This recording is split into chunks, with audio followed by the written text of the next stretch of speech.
السلام علیکم۔ گھنٹہ گھر ملتان۔ گھنٹہ گھر ملتان کی عمارت 1884 میں قائم ہوئی۔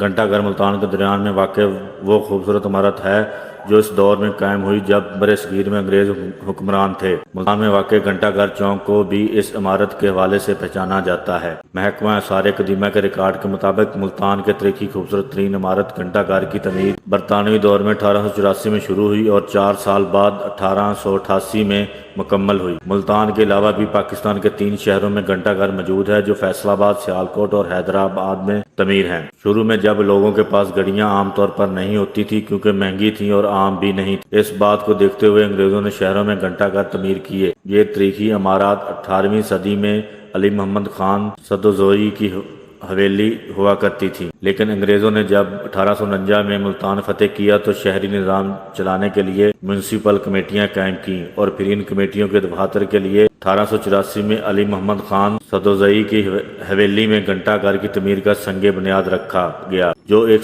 گورنر پنجاب سر چارلس ایم فرگوسن نے رکھا۔ بعض ازاں اس میں کمیٹی آفس قائم کر دیا گیا اور آج بھی یہ عمارت سرکاری دفاتر کے ساتھ اپنی رونائیاں برقرار رکھے ہوئے ہے۔ یوں تو ملتان ولیوں بزرگوں کے شہروں سے بھی جانا جاتا ہے۔ اس کے علاوہ یہاں موجود عمارتیں گلی محلوں میں قائم مسجدیں، حویلیاں، مندر، گردوارے جو دور رفتہ کی یاد تازہ کرتی ہے، انہی کی ہم پلہ یہ عمارت چوک گھنٹہ گھر اپنی مثال آپ ہے۔